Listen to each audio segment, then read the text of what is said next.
새 2025년을 시작하면서 엘리야 선지자의 행적을 앞으로 몇 주에 걸쳐서 살펴보기를 원합니다.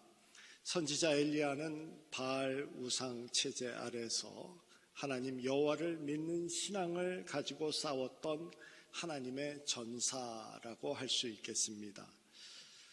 우리의 인생도 전쟁터입니다. 총성과 주고받는 포탄은 없지만 매일 우리가 살아가고 있는 이 세상을 지배하는 이 세상의 사상과 또한 가치관과 또 이 세상의 유혹과 싸워내야 합니다. 오늘 말씀에 보면은 엘리야 선지자가 이스라엘의 왕 아합 시대에 활동하였다고 되어 있습니다. 29절에 보면은 오므리의 아들 아합이 이스라엘의 왕이 되니라라고 되어 있습니다. 오므리 왕은 북이스라엘 나라를 경제적으로 든든하게 세운 왕으로 알려져 있습니다. 그래서 남유다는 다윗의 왕조라고 한다면은 북이스라엘은 오므리의 왕조라고 말합니다. 그래서 그 당시의 강대국인 아수르가 북이스라엘을 부를 때 오므리의 집이라고 부를 정도였습니다. 오므리 왕조는 수도를 사마리아 지역으로 옮기면서 팔레스타인 지역의 중심 국가로 부상하게 됩니다. 그리고 오므리의 아들인 아합 왕은 시돈의 공주인 이사벨과 정략 결혼을 함으로써 북이스라엘의 입지를 더욱 든든하게 만들었습니다. 당시 무역과 해상권을 가지고 있었던 시돈과의 결혼을 통한 연합은 외교적으로 탁월한 선택이었다라고 봅니다. 그러나 문제는 그 시돈이라는 곳은 바알 신앙의 근거지였다라는 사실입니다. 그리고 이사벨은 결혼과 함께 바알의 선지자들을 데리고 오고 또한 바알의 문화를 가지고 왔습니다. 결국 바알 신앙이 북이스라엘에 만연하게 되어진 것이죠. 바알 신앙은 단순하지 않습니다. 인간의 탐욕과 연관되어진 것입니다. 바알 신은 비의 신입니다.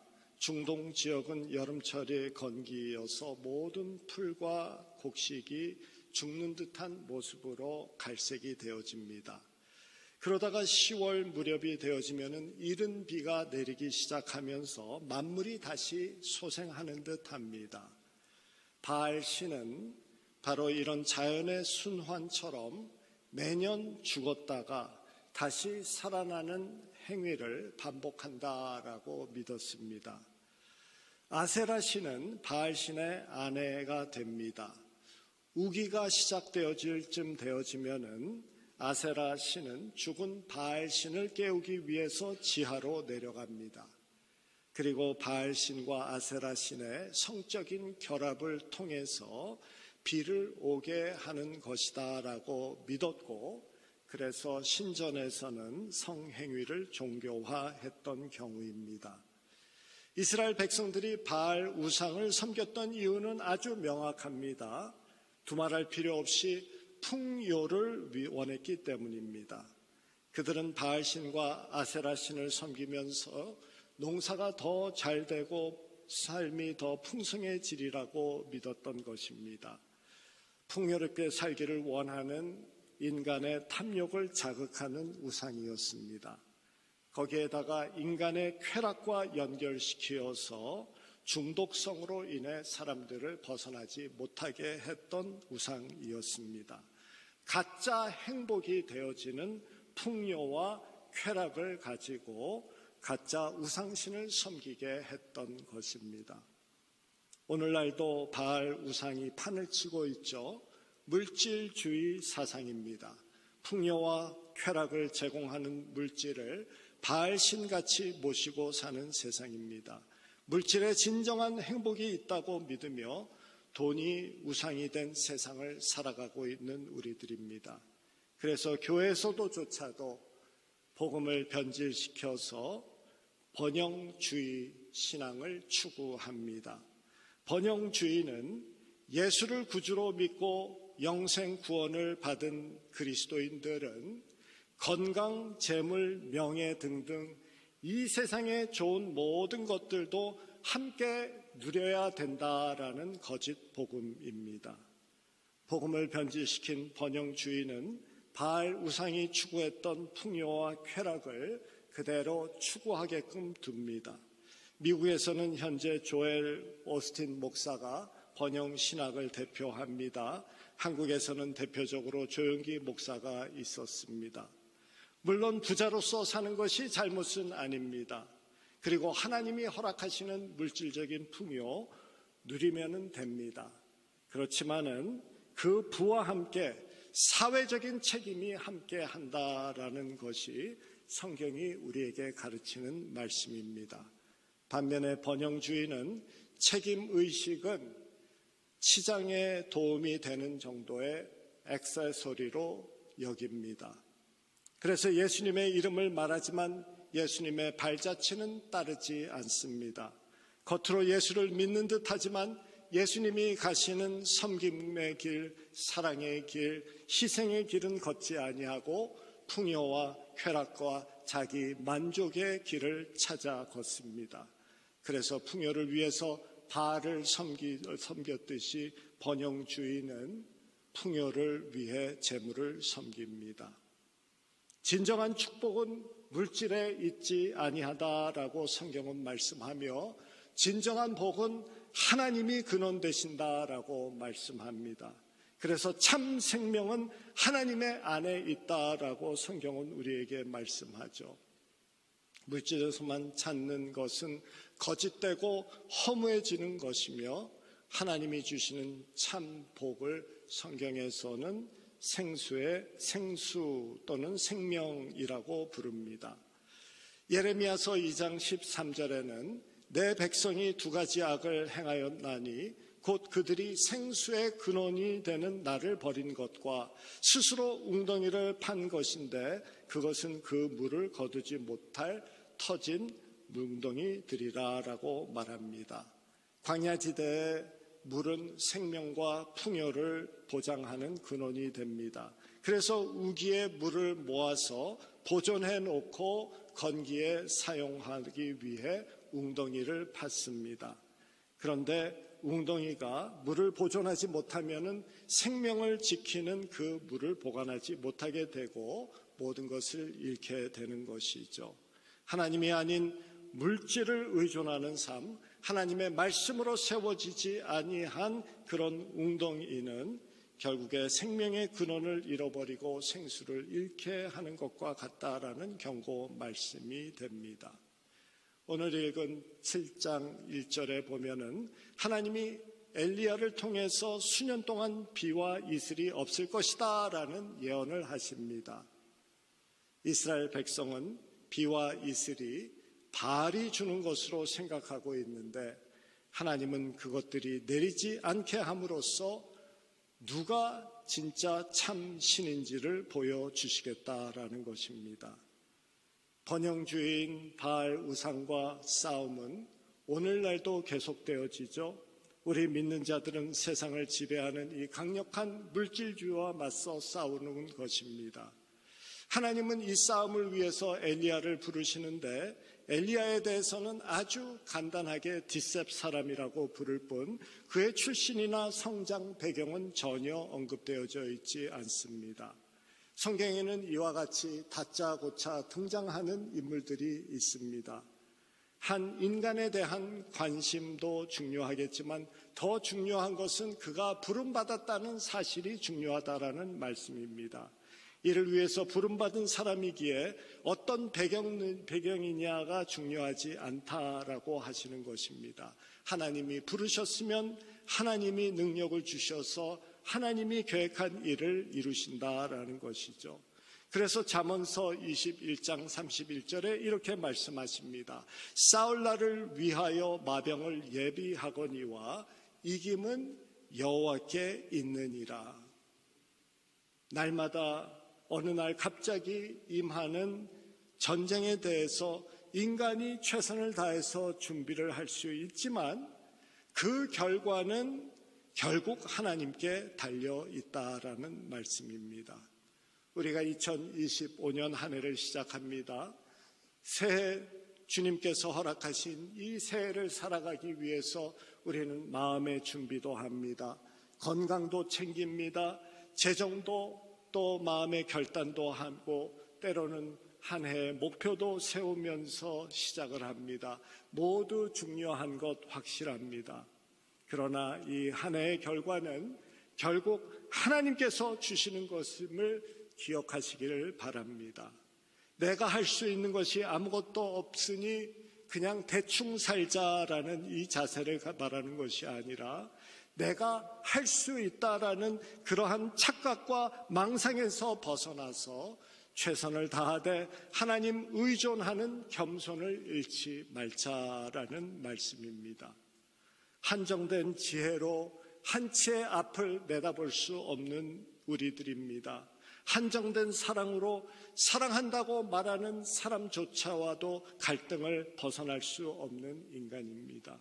한정된 연수로 인해서 우리의 몸은 약해져 감을 벗어날 수 없습니다. 무한한 지혜로 우리를 이끌으시는 하나님을 의지하시기를 바랍니다. 무한한 사랑으로 우리를 챙기시고 돌보시는 그 하나님 따라서 살아가기를 원합니다. 생명을 약속하셨고 영생을 보장하신 그 하나님께 감사하면서 살아가는 이 한 해 되기를 바랍니다. 그 하나님께 2025년을 맡김으로 우리가 이 한 해를 제대로 살아내고 정말 감사함으로 마치는 2025년 되기를 주님의 이름으로 축원합니다.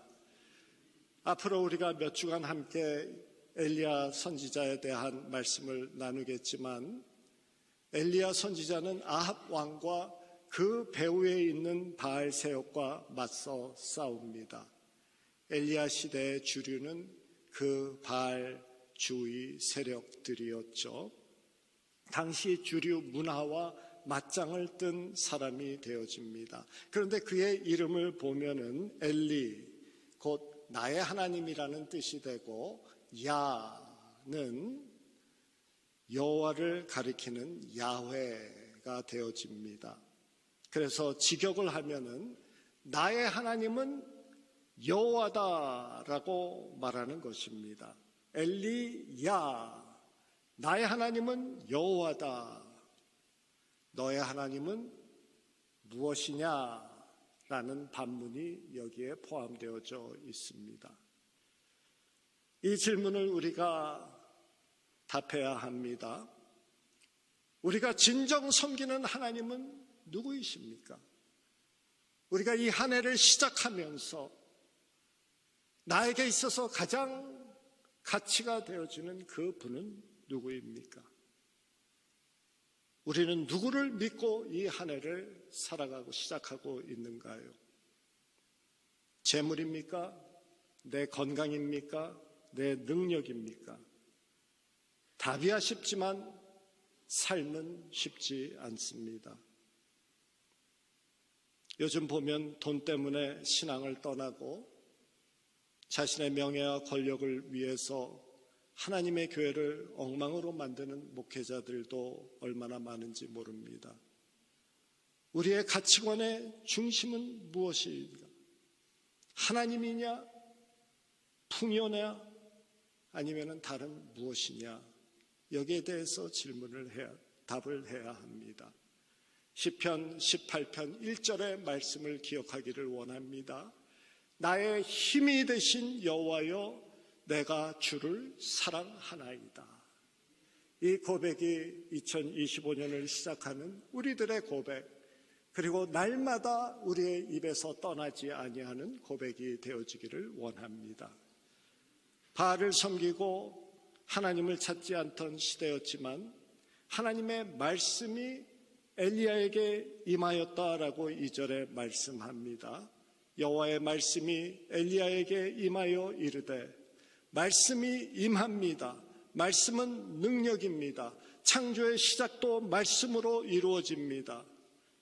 땅이 혼돈하고 공허하여 흑암이 깊음 위에 있고 하나님의 영은 수면 위에 운행하니라. 하나님이 이르시되 빛이 있으라 하니 빛이 있었고, 태초 이전과 태초 이후를 갈랐던 것이 하나님의 말씀이었습니다. 그리고 하나님의 말씀은 반드시 이루어집니다. 그것이 말씀의 능력입니다. 어떤 학자들은 말씀을 땅속의 지뢰와 같고 바다의 수레와 같다고도 표현을 합니다. 한번 떨어지면은 반드시 터지게 되어져 있다라는 의미가 됩니다. 이사야 선지자는 이사야서 55장 10절과 11절에서 하나님의 말씀에 대해서 반드시 이루어지는, 반드시 그 결과를 보게 되는 그 하나님의 말씀에 대해서 이렇게 선포합니다.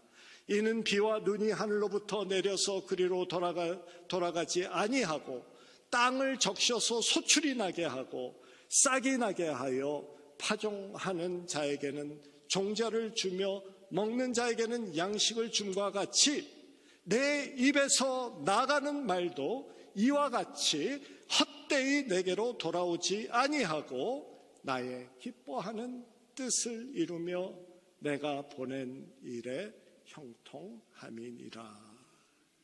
하나님의 말씀은 반드시 결과가 있습니다. 그래서 하나님의 말씀은 능력이라고 합니다. 인간의 말은 소통의 도구입니다. 인간의 말은 설득을 위해서 사용합니다.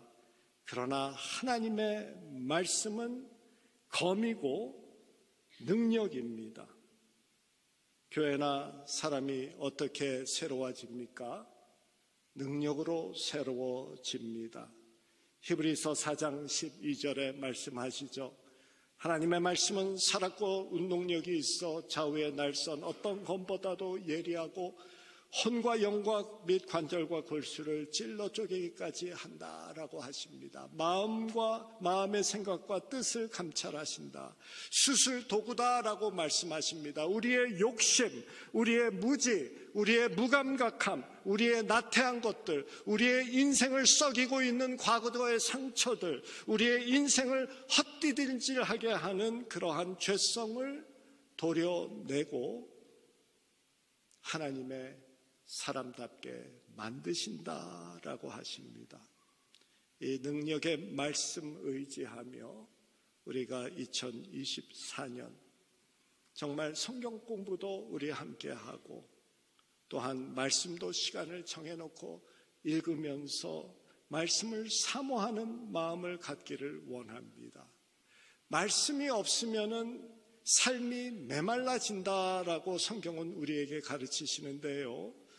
아모스 8장 11절에 이렇게 말씀하시죠. 보라, 날이 이를 것이니 내가 기근을 땅에 보내리니 양식이 없어 주림이 아니며 물이 없어 가람이 아니요 하나님의 말씀을 듣지 못하는 기갈이라. 2700년 전에 주어진 말씀이지만 지금 우리에게도 적용되어지는 말씀입니다. 우리가 양식이 없습니까? 물이 없습니까? 우리의 삶이 얼마나 풍요하고 넘치고 있습니까? 우리의 기갈이 육의 양식 때문이 아닙니다. 현재 세상에 살고 있는 사람들 중에 우리만큼 먹고 싶은 것 마음껏 먹을 수 있는 사람 그리 많지 아니합니다. 더 나아가서 먹을 것이 남아도는 삶은 더욱 흔치 않습니다. 그러나 배부른 너희에게 육신의 양식이 넘칠수록 영의 양식을 소홀히 하면 안 된다라고 말씀하시는 아모스 선지자입니다. 왜냐하면 육의 양식이 넘치는 자, 배부르다라고 하면서 하나님을 찾지 않게 되어질 것을 걱정했기 때문이죠. 삶이 풍요하면 풍요한 만큼 비례해서 더욱 하나님의 말씀에 대한 갈급함을 유지해야 된다라고 하시는 말씀입니다. 2025년을 시작하는 우리들, 이러한 영적 갈급함을 꼭 유지해 주시기를 바랍니다. 풍성하게 사는 우리들 메마르지 않도록 주님께 꼭 매달려 있는 우리 모두 되기를 주님의 이름으로 축원합니다. 오늘 우리에게 주시는 이 말씀, 2025년 시작하는 이 시점에서 우리의 삶을 준비하게 하십니다. 풍요의 신을 쫓아서 살아갈 것이냐, 아니면은 생명을 주시는 하나님을 쫓겠느냐라는 질문입니다. 이 한 해를 시작하면서 너에게 가장 중요한 것이 무엇이냐? 무엇을 의지하며 살아가겠느냐라는 이 질문을 합니다. 우리의 삶의 풍요가 혹시라도 영적 기갈로 가게 하는 잘못된 저주가 되지 않을지 돌아보라라고 하십니다. 2025년 새해를 시작하면서 생명의 근원 되시는 하나님만 바라보기를 원합니다. 능력 되시는 하나님의 말씀, 반드시 이루리라라고 하시는 그 말씀을 믿음으로 붙잡기를 원합니다. 우리에게 주신 생명, 허락하신 우리의 믿음 공동체 아름답게 가꾸는 2025년 되기를 주님의 이름으로 축원합니다.